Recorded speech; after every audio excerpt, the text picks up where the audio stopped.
पिछले एपिसोड में हमने देखा कि कैसे हमारा यांग काई सुमो के साथ मिलकर अपने लिए कुछ शॉपिंग कर रहा था। तभी सुमो भाई साहब को किसी के आने की खबर मिलती है और ये और कोई नहीं बल्कि हुमई थी, अपने दोस्त और उसकी फ्यूचर गर्लफ्रेंड को, जो कि उसकी नजर में होने वाली है। उन दोनों को अकेला छोड़कर वो वहाँ से चला जाता है। यांग को तो कोई आइडिया नहीं था। तभी हुमई आकर उसकी चीजें खरीदने में हेल्प करने लगती है, पर यांग को ये मंजूर नहीं था क्योंकि हुमई की शर्त तो कुछ और ही थी। इसलिए वो अपने पास मौजूद काफी सारे कीमती एलेक्सर देने के बाद उस यांग स्टोन को खरीद लेता है। घर के रास्ते में वापस जाते हुए भी हुमई उसका पीछा कर रही थी। हमें पता लगता है कि सिर्फ हुमई नहीं बल्कि दो और लोग हैं जो उसे पीटने के लिए उसका इंतजार कर रहे थे। वो दो लोग हुमई और हमारे यांग काई पर हमला कर देते हैं। एपिसोड स्टार्ट होता है और हमें जंगल का सीन दिखाते हैं जहाँ वो दोनों टीम ही आमने सामने थी। यांग काई तो काफी ज्यादा गुस्से में लग रहा था। यहाँ हुमई उसे समझाती है कि है ना, ये ऑलरेडी काई उन ज्ञान की 5th लेवल पर पहुँच चुका था 1 महीने पहले। तुम्हारी कल्टीवेशन इससे काफी ज्यादा लो है, तुम इसे चैंग मत समझना, ये उससे भी काफी ज्यादा स्ट्रॉन्ग है। पिछली बार चैंग को हराने में ही तुम इंजर्ड हो गए थे, इस बार तो ये दोनों हैं। तो एक काम करो, तुम सिर्फ मेरी सुनो,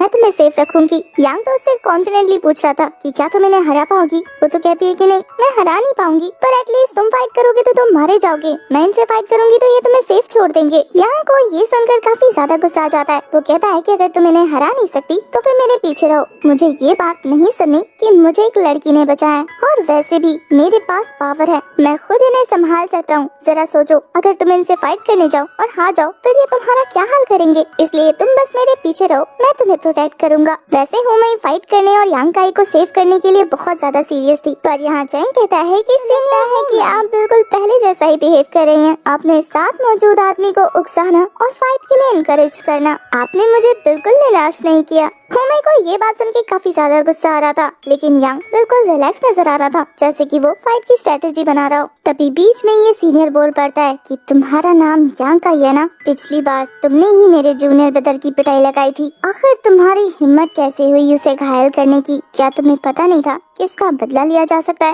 उसकी बातें सुनने के बाद यांग भी लाइक, देखो भाई, मैं बहुत ज्यादा आलसी किस्म का इंसान हूँ, इसलिए मैं खुद से जाकर किसी को ऑफेंड नहीं करता, लेकिन अगर किसी ने मुझे किया हो और मेरे साथ फाइट की हो तो फिर मैं पीछे हटने वालों में से नहीं हूँ। ईंट का जवाब पत्थर से देता हूँ। ये बोलने के बाद वो उन्हें ये दिखा रहा था कि अभी भी वो फाइट के लिए बिल्कुल रेडी है। उसका ये एटीट्यूड देखने के बाद तो अब चैंग को गुस्सा आ रहा था। वो अपनी स्वॉर्ड निकाल के कहता है कि कितना बदतमीज है ये। यांग तो अपने न्यू मूव ट्रू यांग एनर्जी का यूज करने वाला था, लेकिन वो जैसे ही फायरबॉल क्रिएट करना शुरू करता है, उसकी चेस्ट में पेन होने की वजह से वो इसे ट्राई नहीं कर पाता, और ये देखकर तो हुमई भी हैरान थी। यांग अपने पास मौजूद उसी ट्रू यांग पत्थर को निकाल कर देखता है। उसे पता लगा कि उसकी बॉडी ने इसकी यांग एनर्जी को एब्जॉर्ब करके उसकी बॉडी में यांग लिक्विड एनर्जी को फ्लो करना शुरू कर दिया। इसलिए वो इस प्रोसेस को कंटिन्यू रखता है, जहाँ धीरे धीरे उसकी बॉडी उस स्टोन की सारी यांग एनर्जी को एब्जॉर्ब कर रही थी। यांग को ऐसा करता देखकर इस सीनियर का खून खौलने लगता है, क्योंकि उसके अकॉर्डिंग तो अगर यांग ऐसे ही इस एनर्जी को एब्जॉर्ब करता रहा तो वो स्ट्रॉन्ग बनके इन्हें कड़ी टक्कर दे सकता है। इसलिए वो अपने जूनियर ब्रदर चैंग से कहता है कि जल्दी से उसके ऊपर अटैक करो। वो दोनों एक साथ झपट पड़ते हैं अटैक करने के लिए, जहाँ ये सीनियर तो एक पावरफुल फीस्ट मारने वाला था, जिसे हमारा यांग काई अपने एक और पावरफुल फीस्ट के साथ ब्लॉक कर लेता है। एक दूसरे के अटैक से हिट होने के बाद वो काफी दूर जाकर गिरते हैं। उस सीनियर के तो हाथ जलने लगे थे। ये खतरनाक टेक्निक है ये, इस यांग एनर्जी ने तो मेरे हाथ को ही जला के रख दिया। वहीं दूसरी तरफ यांग के हाथों में भी कट लग गया था। वो भी सोचने लगता है कि कितना क्रूअल अटैक था, अगर ये उसके हाथ पे नहीं होता तो उसके चेस्ट पर होता। यांग इन्हीं सारी सोचों में डूबा हुआ था कि तभी पीछे से चैंग भी उसके ऊपर स्वॉर्ड से अटैक कर देता है, जहाँ वो अटैक करते हुए कह रहा था कि पिछली बार तुम्हारी वजह से मुझे सबकी नजरों में झुकना पड़ा था, इस बार मैं तुमसे बदला जरूर लूंगा। इससे पहले कि वो अपने स्वॉर्ड का यूज करके यांग को हर्ट कर पाता, यांग अपने हाथ से फिर से उसकी स्वॉर्ड को ब्लॉक कर लेता है। ये देखने के बाद तो चैंग के होश उड़ गए थे। उसे समझ नहीं आता कि आखिर ये लड़का इतना स्ट्रॉन्ग कैसे हो सकता है कि वो अपने हाथ से ही मेरे स्वॉर्ड को ब्लॉक कर ले, ये तो इम्पॉसिबल है। अब तक उसे पता लग गया था कि यांग उसे जाने नहीं देगा, वो उससे स्ट्रॉन्ग है, इसलिए वो एक ट्रिक का यूज करते हुए कि तुम्हारे पीछे कोई है, हमारे यांग के पीछे देखने पर निकालते हुए उसकी छाती के अंदर घुसा चुका था। ये इंजरी काफी ज्यादा गहरी थी, इसलिए यांग की बॉडी से तेजी से ब्लड रिलीज होने लगता है। चैंग तो ये सोचकर खुश होने लगता है कि इस बार तो मैं इसे जान से मार ही दूंगा। वहीं अब तक हुमई भी बहुत ज्यादा परेशान हो चुकी थी। तभी धीरे धीरे अचानक से यांग की बॉडी से वो स्कल मॉन्स्टर बाहर आने लगता है, जो देखने में इतना ज्यादा डरावना लग रहा था कि इस लड़के की तो सांसें ही रुक जाती हैं। वो स्कल मॉन्स्टर सच में काफी ज्यादा डरावना था। वो अपनी ओरिजिनल फॉर्म में आते हुए उन सभी पर गुर्राने लगता है। यांग की आंखों का कलर चेंज हो गया था, इसका मतलब कि उसे स्कल मॉन्स्टर ने यांग की बॉडी पर कब्जा कर लिया है, इसलिए वो यांग की एनर्जी का यूज करते हुए यांग फायर बॉल को थ्रो कर देते हैं, जो कि किसी बुलेट की तरह चैंग के फॉरहेड के बीचों बीच घुस जाता है। ये अटैक इतना ज्यादा फास्ट था कि वहाँ पर मौजूद किसी को भी सोचने समझने का मौका ही नहीं मिलता। वहीं इस अटैक के चैंग के हिट हो जाने के बाद मैं सोच रही थी कि किस तरीके का मेथड है ये, इतना ज्यादा पावरफुल। बेचारा सीनियर भी कुछ नहीं कर पाता, अपनी आंखों के सामने अपने जूनियर को मरता हुआ देखता है। अपना काम करने के बाद वो स्कल मॉन्स्टर फिर से बॉडी में जाकर शांत हो गया था। यकीन नहीं होता कि उसने एक इंसान को मार दिया।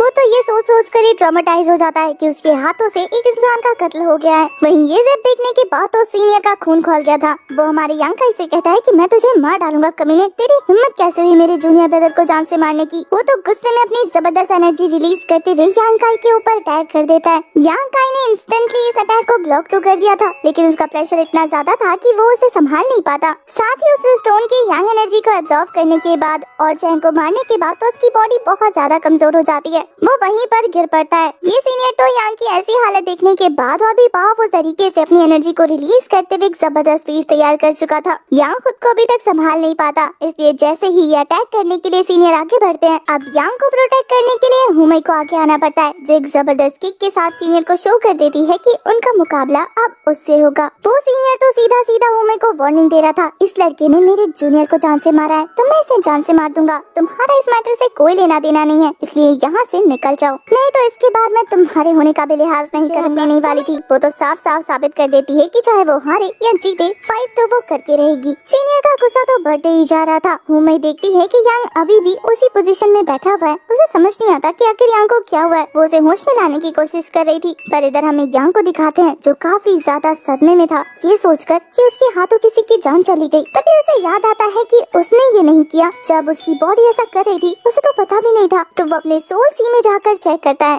सामने स्कल मॉन्स्टर था। उससे कहता है कि हमारे चैंग को मैंने नहीं मारा। तो स्कल मॉन्स्टर तो जोर जोर से हंसते हुए कह रहा था कि हाँ, उसे मैंने मारा है, मैंने काफी सालों से किसी को नहीं मारा था। यांग तो चिढ़ते हुए कहने लगता है कि तुम्हारी हिम्मत कैसे हुई मेरी बॉडी को कंट्रोल करते हुए किसी इनोसेंट की जान लेने की। वो स्कल मॉन्स्टर भी लाइक बच्चे शायद तो भूल गया है कि अगर मैं लड़के को नहीं मारता तो उसकी ट्रिक की वजह से आज तू यहाँ जिंदा खड़ा नहीं होता। शायद तू भूल रहा है कि अब मैं तेरी बॉडी से मर जाऊं, तेरे मरते ही मेरा नामो निशान भी मिट जाएगा और मैं इतनी आसानी से खत्म होने वालों में से नहीं हूँ। अगर कोई तुझे मारने की कोशिश करे तो तुझे उसे मारना होगा, यही इस वर्ल्ड का रूल है। वो तो यांग को ऑफर करने लगा था कि अगर तू चाहे तो बाहर मौजूद उस सीनियर को भी मैं ठिकाने लगा सकता हूँ, बस तू एक बार ऑर्डर तो कर। यांग का कहना था कि उसे किसी को भी मारने में कोई दिलचस्पी नहीं है, इसलिए वो चाहता है कि ये स्कल मॉन्स्टर शांत हो जाए। पर वो स्कल मॉन्स्टर कह रहा था कि शायद तुझे नहीं पता कि अगर तू उसे नहीं मारेगा तो वो तुझे मार देगा और तेरे जवाब का इंतजार मैं तो यहाँ पर हमेशा हमेशा के लिए कर सकता हूँ, लेकिन तुझे नहीं पता कि बाहर वो लड़की कितनी देर तेरा इंतजार कर सकती है। यांग को ये बात समझ नहीं आती,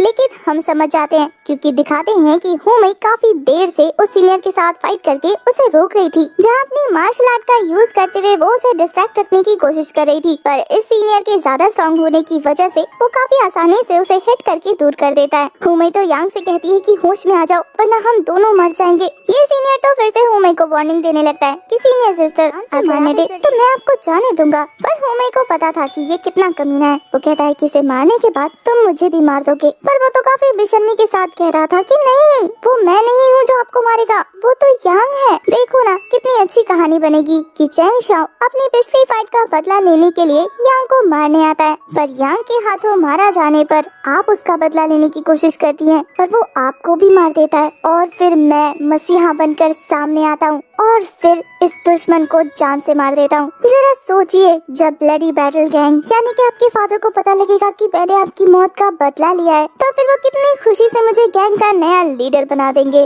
अपनी जान पर खेलकर आपके लिए रिवेंज लेने के लिए। ये स्टोरी सुनने के बाद तो हुमे का खून खौल उठता है। वो कहती है कि बेशरम इंसान, तुम्हारी हिम्मत कैसे हुई ऐसा सोचने की। पर वो सीनियर तो उसके ऊपर जबरदस्त हिट देने वाला था। हुमे इस अटैक के लिए रेडी नहीं थी, इसलिए वो रैंडमली खुद को प्रोटेक्ट करने लगती है, लेकिन तभी उसकी बॉडी से एनर्जी रिलीज होने लगी थी और वो सीनियर काफी दूर जाकर गिरता है। हमें पता लगा था कि ये काम और किसी का नहीं, जो होश में आने के बाद अपनी एनर्जी हुमे की बॉडी में ट्रांसफर करने लगा था। यांग काई की बातों से हमें पता लगता है कि उसने स्कल मॉन्स्टर की बातों को मानते हुए उससे थोड़ी सी पावर को बोरो कर लिया था। अभी उसकी पावर को यूज करते हुए वो कहता है कि मैंने तो बस थोड़ी सी पावर ली है और फिर भी मैं कितना ज्यादा स्ट्रॉन्ग हो चुका हूँ। तभी वो सीनियर हमारे यांग को मारने के लिए आगे बढ़ने लगा था, पर यांग एक जबरदस्त पंच देते ही वो हवा में उड़ने लगता है, जैसे कि किसी ने बैट का यूज करते हुए बॉल उड़ा दिया। फिर तो यांग भी एक जबरदस्त लॉन्ग जंप लगाते हुए उस सीनियर के पास पहुंचकर उसे काफी जोर जोर से पंचेस बरसाने लगा था, जिससे रिवेंज लेने का सपना देखने वाला ये सीनियर लू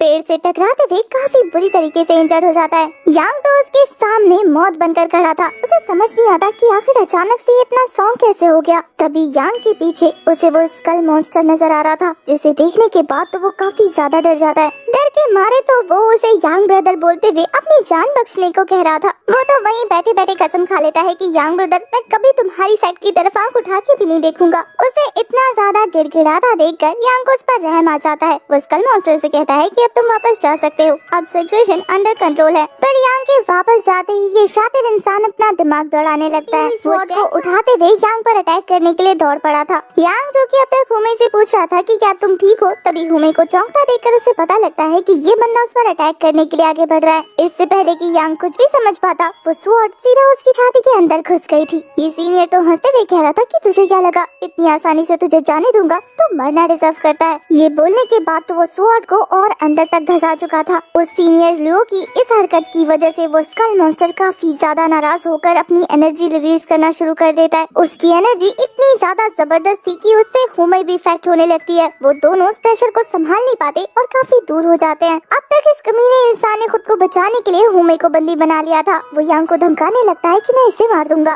पर यहाँ यांग की बॉडी में तो उस स्कल मॉन्स्टर का कंट्रोल है, जो उसकी बातों में नहीं आता, बल्कि अपनी एनर्जी को और ज्यादा हाई कर देता है, जिससे तो बिना उसके अटैक के ही उसकी एनर्जी की वजह से ये दोनों पहाड़ से नीचे गिरने लगते हैं। इससे पहले कि उस इंसान के साथ हुमे भी पहाड़ से नीचे गिरने लगती, यांग होश में आते हुए दौड़कर जाकर उसका हाथ पकड़ लेता है। वहीं दूसरी तरफ वो सीनियर तो पहाड़ से गिरने के बाद उसका नामो निशान मिट चुका था। वो उसे कहता है कि कहीं तुम्हें चोट तो नहीं लगी। वो मना करते हुए कहती है कि नहीं, मैं बिल्कुल ठीक हूँ। तभी अचानक से हुमे नोटिस करती है कि यांग की बॉडी वीक होती जा रही है। वहीं वो खुद अनकॉन्शियस होकर उसकी गोद में ही लेट जाता है। पहले तो हुमे उसे आवाजें देकर काफी ज्यादा जगाने की कोशिश कर रही थी, लेकिन थोड़ी ही देर में उसे पता लग जाता है कि अपनी बॉडी से एक्सट्रीम अमाउंट में एनर्जी रिलीज करने की वजह से अब वो कमजोर हो चुका है। इसलिए वो थोड़ी देर उसे अपने गोद में ही रेस्ट करने देती है। और इसी के साथ हमारा ये इंटरेस्टिंग सा एपिसोड खत्म हो जाता है। आप लोगों को आज की एक्सप्लेनेशन कैसी लगी कमेंट करके जरूर बताना। साथ ही ये भी बताना कि क्या आप नेक्स्ट एपिसोड के लिए एक्साइटेड है। इस सीरीज का नेक्स्ट एपिसोड अब संडे को आएगा। तब तक के लिए बाय बाय, टाटा, टेक